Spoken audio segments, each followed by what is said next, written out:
Assalamualaikum warahmatullahi wabarakatuh. Saya Intan Ismiani. Saya akan menerangkan tentang infak miokard akut atau IMA. Penyakit jantung koroner dalam International Classification Disease 1993 disebutkan bentuk-bentuk umum penyakit jantung koroner adalah angina pectoris, ischemic heart disease, akut miokard infarct, dan sudden death. Global Health Estimate GHE tahun 2016 mencatat bahwa kedudukan ischemic heart disease atau coronary heart disease CHD menempati posisi pertama dengan angka kematian mencapai 126 per 100.000 populasi atau diperkirakan 16,6% data di Amerika Serikat pada tahun 2013. Definisi IMA, proses rusaknya jaringan jantung akibat suplai darah yang tidak adekuat sehingga aliran darah koroner berkurang. Infak miokard akut adalah nekrosis miokard akibat aliran darah ke otot jantung terganggu. Infak miokard akut merupakan sindrom klinis yang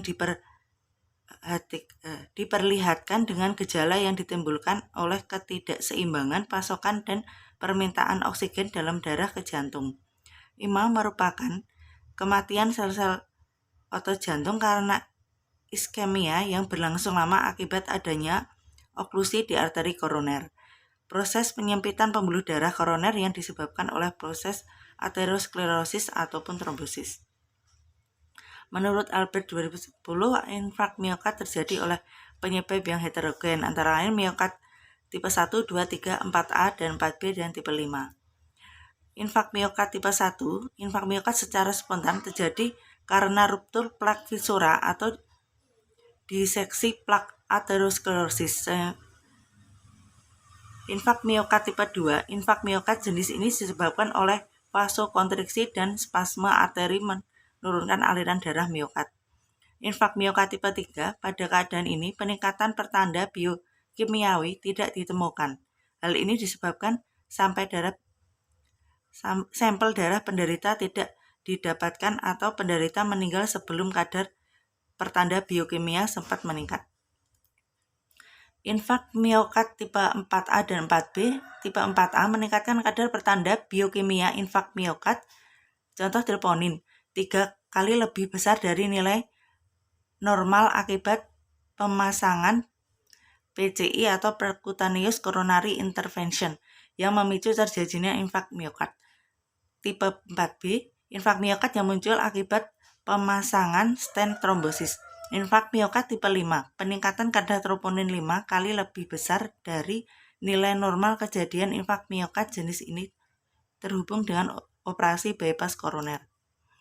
Faktor resiko. Ada 4 faktor resiko biologi infak miokard yang tidak dapat diubah, yaitu usia, jenis kelamin, ras, dan riwayat keluarga. Resiko aterosklerosis korona meningkat seiring bertambahnya usia, penyakit yang jarang terjadi sebelum usia 40 tahun. Faktor resiko lain masih dapat diubah sehingga berpotensi dapat memperlambat proses aterogenik. 2005. Patofisiologi. Segera setelah terjadi infak miokard, darah miokard setempat akan memperlihatkan penonjolan sitolik atau dyskinesia dengan akibat menurunnya ejection fraction isi sekuncup dan peningkatan volume akhir sistolik dan akhir diastolik ventrikel kiri. Tekanan akhir diastolik ventrikel kiri naik dengan akibat tekanan atrium kiri juga naik. Peningkatan tekanan atrium kiri di atas 25 mm Hg yang lama akan menyebabkan sudah cairan interstitium paru atau gagal jantung.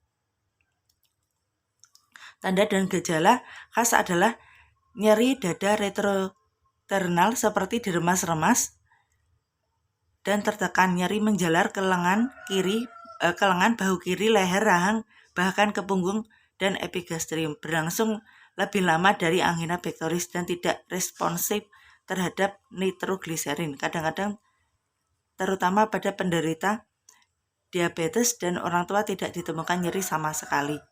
Nyeri disertai perasaan mual, muntah, sesak, pusing, keringat dingin, berdebar-debar, atau penderita sering ketakutan. Manifestasi klinis dan studi diagnostik. Diagnostik didasarkan pada riwayat sakit sakit dada, kelainan EKG, peningkatan kadar enzim. Riwayat sakit dada khas lokalisasi antara epigastrium dan rahang. Penjalanan ke bahu kiri, punggung, leher, rahang, dan lengan kiri kadang epigastrium. Sifat nyeri yang hebat seperti rasa tertekan, berat, diremas, ditusuk. Lamanya lebih dari 30 menit. Tidak hilang dengan istirahat ataupun nitrat. Pencetusnya pada waktu istirahat ataupun aktivitas. Pemeriksaan penunjang EKG laboratorium, SGOT, LDH, enzim jantung, radiologi, ekokardiografi, pemeriksaan radioisotop, komplikasi aritmia, gagal jantung, shock, tromboembolisis,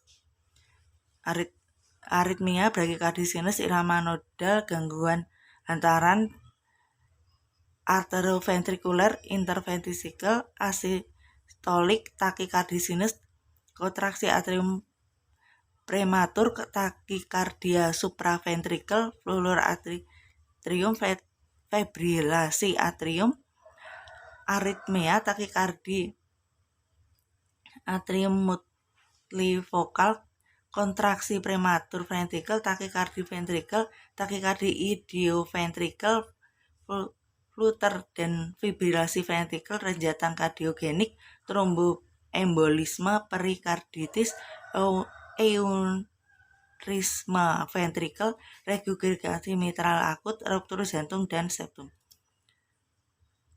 Penata laksanaan medis fase serangan akut, penanganan nyeri dengan morfin, nitrat, beta blocker, membatasi ukuran infak miokardium, meningkatkan suplai darah dan O2 ke jaringan miokardium untuk memelihara, mempertahankan, dan memulihkan sirkulasi. Antikoagulasi, mencegah pembekuan darah.